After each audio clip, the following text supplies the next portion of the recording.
Welcome to the podcast series Talking Success, connecting the global FinTech community. I'm Stacey Jafta, and today I'll be chatting with Nuno Sitima, CEO of MeaWallet. MeaWallet is a Norwegian company in the center of excellence within mobile and digital payments and mobile wallets, providing state-of-the-art certified technology in 18 countries. Nuno, how's it going? I'm good. How are you? I'm doing fantastic. How's your day been? It's busy. I think everybody's back from vacation and cleaned up their mailboxes. So it's like second week of September. It's like a wave of things coming up. So, but it's good. It's good sign. Talking about cleaning up your mailbox, I think it's really funny. I always do to-do lists in the beginning of my day, and one of them is like getting my inbox to zero. And it's the most satisfaction that one can get is just seeing you've read all your emails, you've put them into folders. I'm also really into organization, so that for me is just fun. No, I've used like the email clients very similar to how Gmail works. Yeah. So I never worked in an environment with folders. Really? Yeah, never. Because actually, in the old days, I was an Opera user from the old days, and there was this email client called M2. They're very similar to how Gmail works, right? Without the folder structure. So I have relied on search forever. It's very interesting that when I thought I had a couple of colleagues that joined that came more from like Microsoft Outlook, etc. I couldn't relate to it. That is crazy. I could not imagine a world without files. But yeah, search function has to be top notch for that to be efficient. But Nuno, I'm really excited to dive right in, hear more about your career journey and ultimately what led you to become CEO of MeaWallet. Yeah, so just a bit of background about me. So I'm Portuguese originally, but I've spent half of my life now in Norway. So like I said, I've been domesticated by Scandinavia during all these years.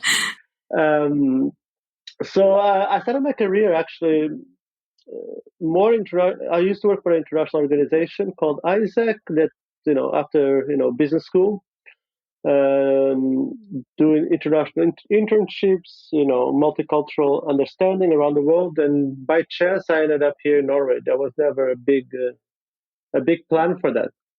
And at the time, actually, so this is 2001 already. So I'm giving clues about how old I'm getting.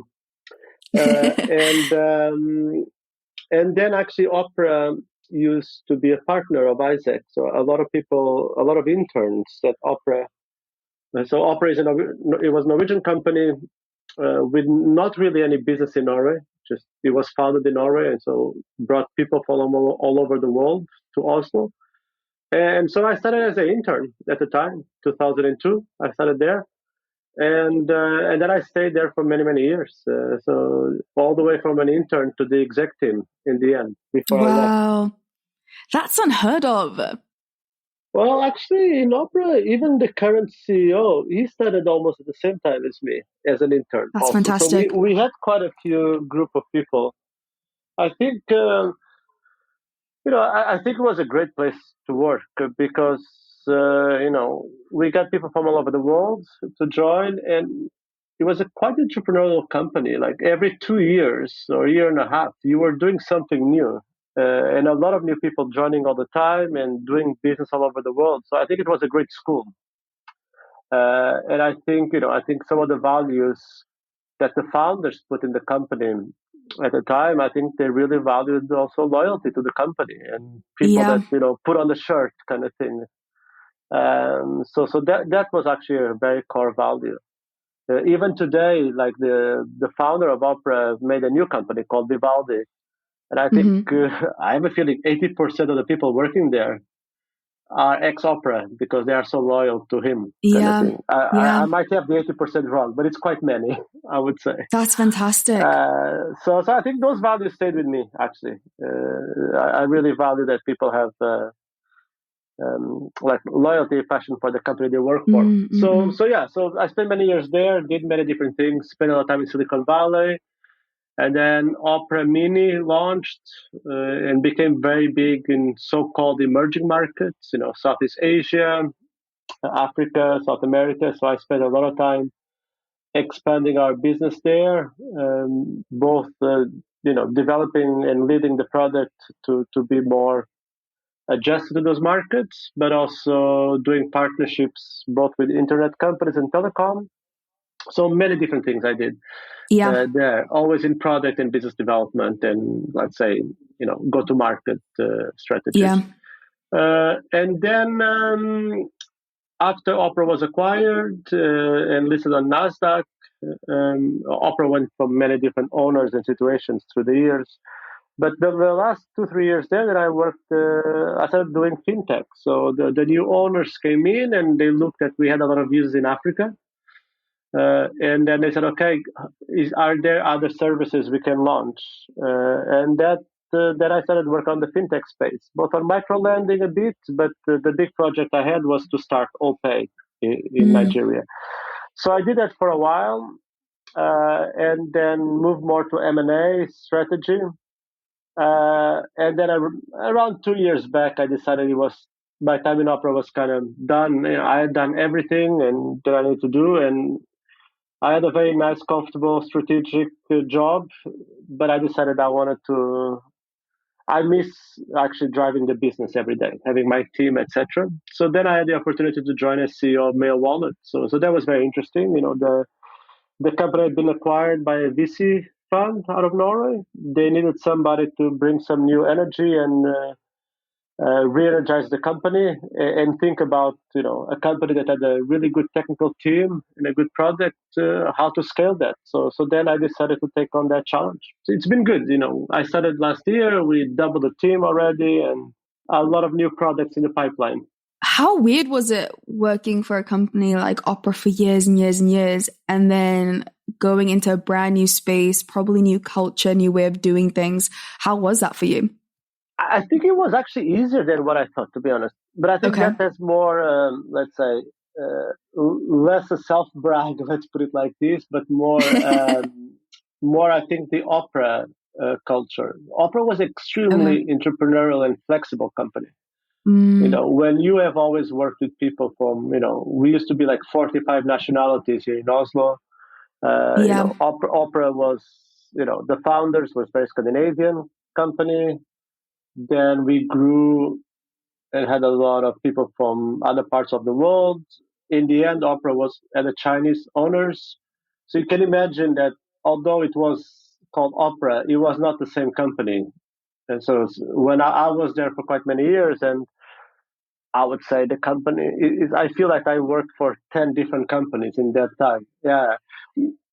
With one benefit that you were there, right? I think the benefit is that you don't have onboarding, right? You just change roles and adjust to new situations, but you have to be productive from day one. So that I think actually prepared me a lot to move. And Fair point. and I think the company I started now, the culture is a bit similar in the sense that we have management here in Oslo. I have then half of my management team here, half of my management team in Riga, in the Baltics. And that was very similar to Opera, where we had Norway, Sweden, Poland, so with engineering remote. So I also was a bit picky in the company I chose to join, right? That I felt had the culture and setup that I could contribute to. You were an intern and made your way up to the exec team at Opera, which in these days is so uncommon. I've noticed a trend amongst the youth hopping from job to job every 1 to 2 years. They're a bunch of different opinions on this. I've heard some saying, use your youth to find what you want, and others saying the youth lack the idea of loyalty and perseverance, which is something you touched on earlier. What are your thoughts on people getting disqualified from jobs because of hopping? And do you have anything to say to those early in their careers that are maybe doing this? Yeah. So I feel very fortunate that I joined a company that I really fell in love with, right? With Opera and everything we had. So of course, not everybody gets that situation. But if I look at, I think when young people start in their career, I feel very old saying it like this. But my advice is a bit. I think people have to use their first years to develop their skills. I saw a lot of situations of people, because they get a bit of a pay rise, etc., they just change jobs all the time. And of course, now I'm talking about people that work in our sector, right? You work in technology, you have good education and good roles. Yeah. I saw sometimes people overthink a bit salary before, in their 20s. I think my advice is more, be in a position where you can actually develop things and work. Because if people are changing every couple of years, I think it's really difficult for them to get really deep responsibilities. You just do the math, right? You hire somebody, first 6 months, the person is not really productive. They're learning. They're learning, etc. Then you are productive for a year and then you leave. Let's say you have a 3 months termination. So that meant that you had, 1.5 year of productive work in that company. Unless you really feel stuck, or unless you feel, okay, this is a great opportunity, I think there is a lot of value to spend a bit more time. Like, I spent a lot of time in one company, and I had many discussions with myself if I should have changed or not. So I don't think I am the rule, because I think maybe it was a bit too much. But remember, the company was acquired a few times and changed ownership. So it was, in a way, not the same company. But I would say jumping every couple of years, I am a big negative. I personally am a bit negative to hire people that do that. Yeah, will you not interview them? Well, it depends, right? If it's somebody that is in their third, fourth year of career and they changed after 2 years, I think that is common, right? Because first job, you don't know what's happening, and you might change. But let's say if I see somebody that in the last 8 years had 5 jobs, I wouldn't, even 3 jobs in 3 years. I would say it's not something I feel very comfortable, because it just creates a situation that if I'm going to invest in somebody, and then it's a big investment, right? You bring somebody on board, you train them, you groom them, you support them. And then when they become productive, they just leave because they can get a bit more money somewhere else. That is very, very difficult, I think, for a company and for a manager, right? Yeah. Because the cost of getting new people is very difficult. So that's just a bit my first kind of reaction. But there's always situations, right? Why do people leave? And you can deep dive into that. But I would recommend people think more about what skill sets am I gaining, and can I have 3-4 years of productive work? That's what I feel like when I break down my career. This is what I felt my 20s were. I started working fairly young. I was 22, 23 when I joined Opera. And I think the first 6-7 years, they were really crucial in educating me, because I started as assistant product manager. Then I moved to business development after 1 year and a half. And then I had 4 or 5 years really doing partnerships. And that really taught me a lot. And I could be, I could be good at my job, if you understand what I mean, right? Yeah. I knew what I was doing, and I could contribute a lot to the company. And that's the reason why then I could, I knew quite a few years back that, I had a path to reach the executive, because I knew I'd proven myself.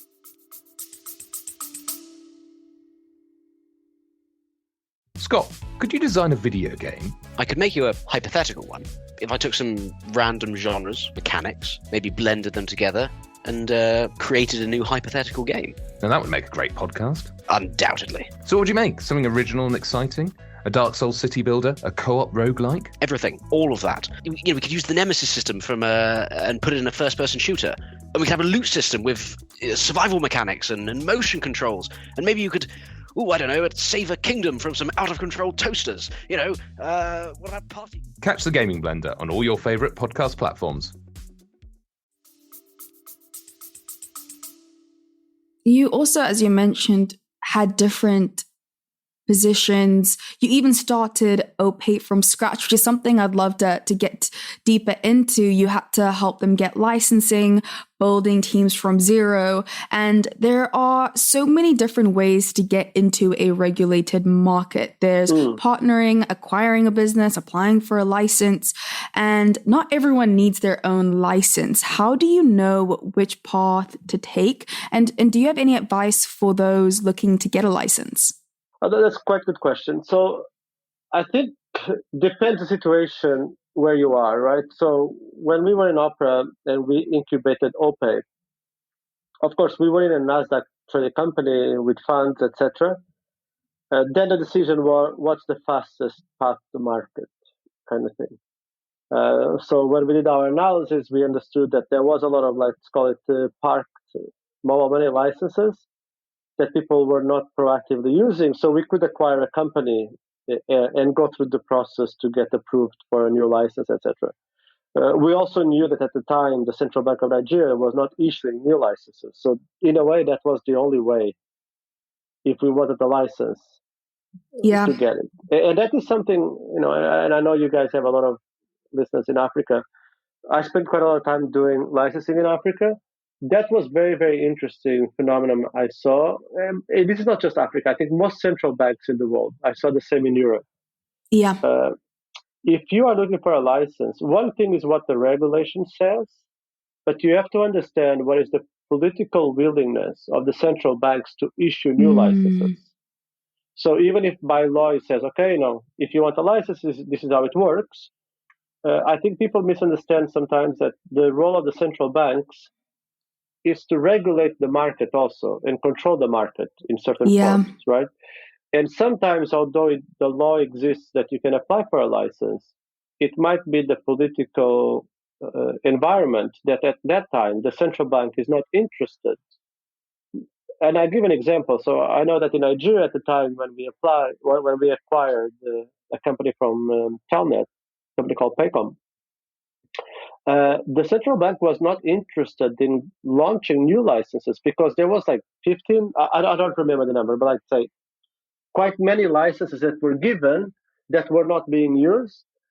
The central bank had introduced new capital requirements. So their focus was that people that had licenses started using those licenses and that they capitalized the companies. So I think it's important that if you are starting a project, and I always find central banks are very open. If you just book a meeting, go talk, people will tell you what's going on in that environment. Why do people sit on licenses? This is a phenomenon. I think it's speculation, to be honest, because a lot of times central banks, they open to say, okay, now we want to. A lot of these things are attached to financial inclusion drives. To say, okay, we are going to drive financial inclusion, and we need more money providers, for example. So they say, okay, now we are open, and then many people apply. I think some people apply because they really want to do something. Some people apply, they think they want to do something, but they don't know how. And then they cannot get funding, right? So, they apply, but then they actually don't know how to get it off the board, or they don't get funding. But I think there's also just speculators, right? People that apply and with the objective to selling it.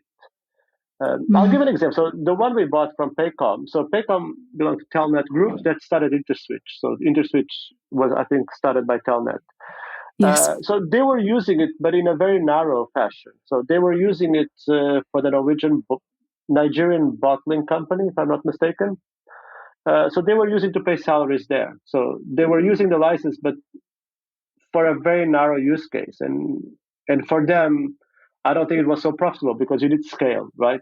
So it made sense for them to use the license, but they never scaled the business. So I think, they were a very good partner and they were very happy that we could take it. And I remember even the person that today is still the country manager of OPay in Nigeria, he was the BU leader for that company, Paycom.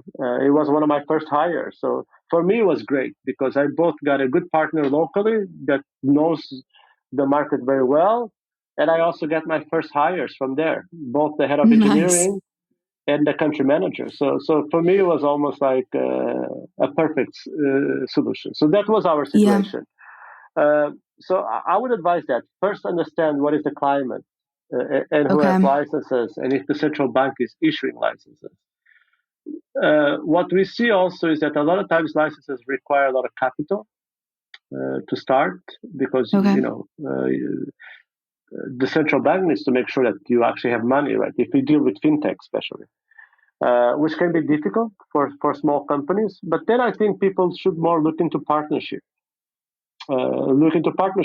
So somebody can sponsor you, quote unquote. So this means What's the pro of doing that?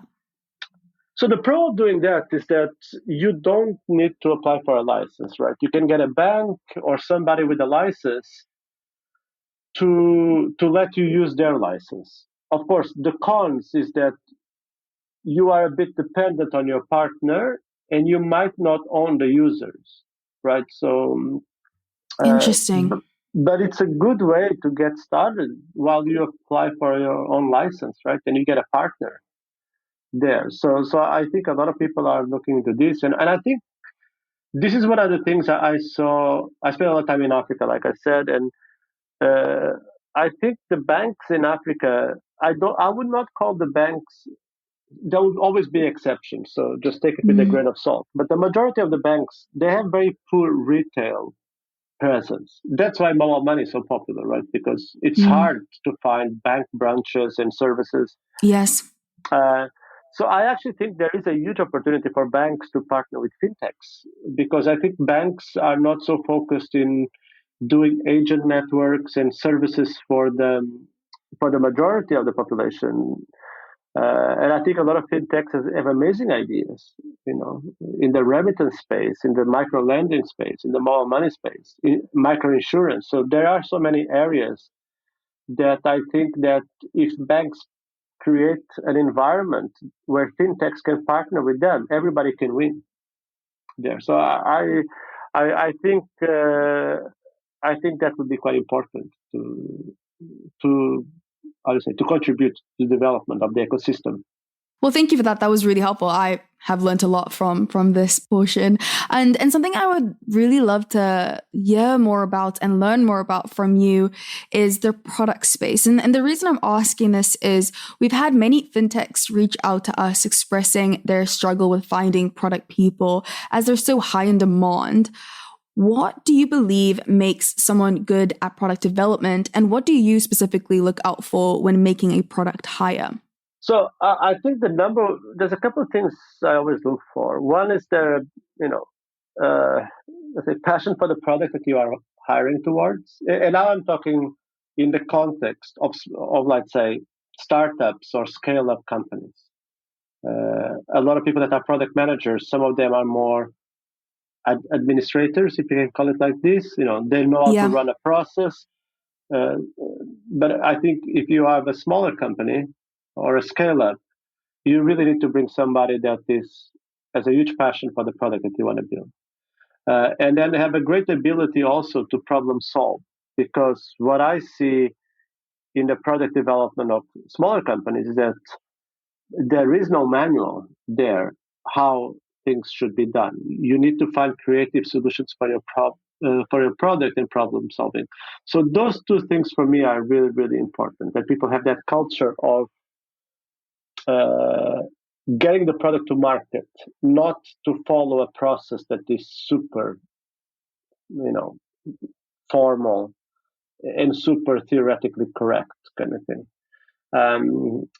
Because I think the product manager, I see it's almost like the CEO of the product, right? He needs to understand, he or she needs to understand everything, needs to understand how the market works, needs to understand what features can resonate with users, needs to understand metrics.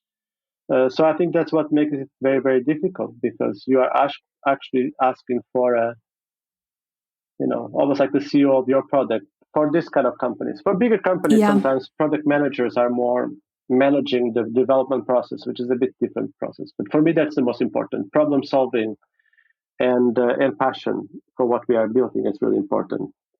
Do you believe in case studies? So I know that There's a few businesses that we work with that like to give candidates case studies to see how they think. You were talking about problem solving. How can you relay that in an interview or really dig deep? Is there anything specific you do when interviewing to help you identify the right talent?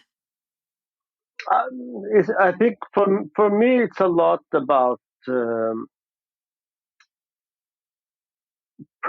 like case studies work sometimes, but I would say there is more to understand other skills in my view, like Okay. communication, ability to abstract concepts and communicate those concepts. So I think seeing how a product manager presents is really important because they need to be the ambassador of that product internally and externally. They need to be able to talk to the board and explain what they are building. At the same time, they need to discuss with an engineer where we are going at, right? So it's quite a broad spectrum there. So I think case studies are good for that, just to see how the candidate performs in explaining what they want to do. The problem solving, I like to go more through that with real examples and trying to understand a bit what is their attitude towards things. Are there any questions you ask in interviews that you have found to be just, this is the question I love to ask? I love to hear people's responses. I have a couple of clients that have really interesting, unique questions that almost have nothing to do with the job. But is there anything you ask that you feel is really unique to yourself or something you ask almost in every interview? I always ask, and I don't remember who it was, but I saw this being done in my previous job. I always ask, from their current team to describe me the person they like the least to work with.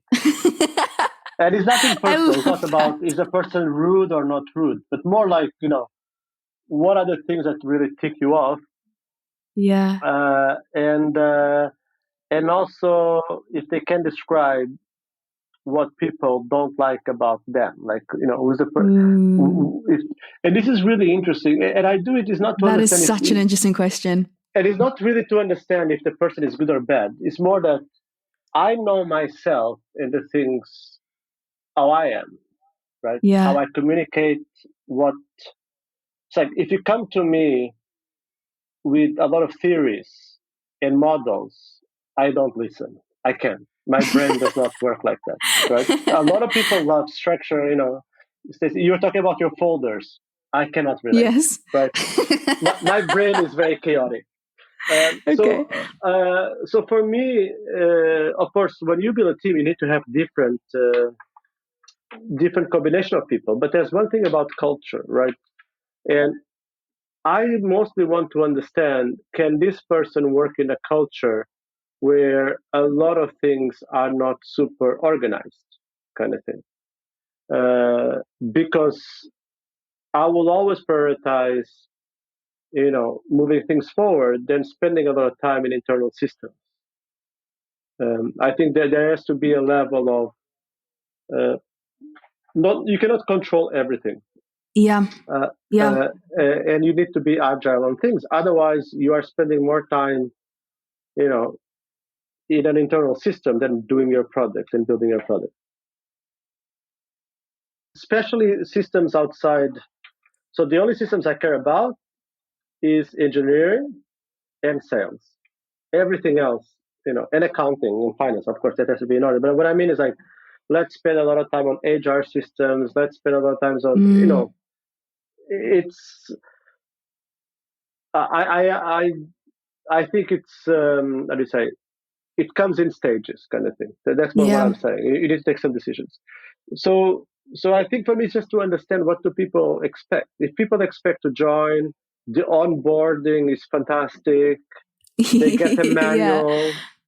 Some people expect those kind of things, right? It's more that for me, because I don't want people to join and be unhappy, right? So that question is more for that, because if the things they really detest about others are things I can recognize in myself or in key managers, then I know we are setting ourselves for problems, and Sure. not giving a fair shot to that person. I find this very interesting because it's almost come up on the last 3 episodes, talking about structures, talking about fintechs, whether you're a fit or not. And I think the consensus is the bigger you grow, obviously you need to have more processes in place, but this is not a couple of thousand business where you have a process for everything, a system for everything. And if you need that, this is just not the business for you. It's like I always laugh like when people ask me. I feel like when I was discussing joining this job, and then people were saying, "Okay, Opera has businesses everywhere. How did you guys grow? Did you open an office and things like this?" I said, "No, we hire a business development person. Mm-hmm. That's it. And then if there's some business, then we can look into other things. But I always say, you will never hear from me that if you work for a company that the first person you hire is the receptionist or personal assistant, then you are in trouble. A lot of companies are like that, right? Crazy. Yeah, or get an office, right? Why are you getting an office if you don't have any business? That's true. So I am very like.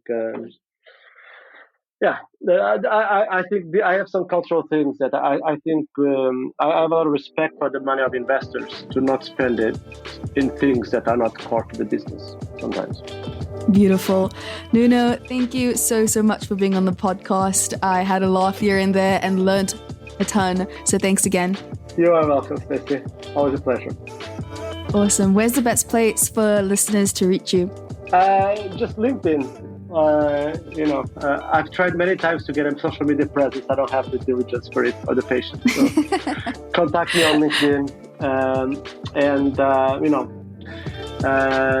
either for personal stuff or even for, if you guys, we do digital payments in MeaWallet, and we have a soft POS product coming up. So if you are interested in the digitalization of payments, we can have a chat about that also. That's my plug for the company. Love it. Thanks so much again, Nuno. Okay. Have a great day, Stacey. Thank you for listening to this week's episode of Talking Success, Connecting the Global FinTech Community. Feel free to follow us on LinkedIn at Talent in the Cloud. And if you're interested in exec talent, expanding your team, or you yourself are looking for a new, exciting change in your career, check out our website, talentinthecloud.io.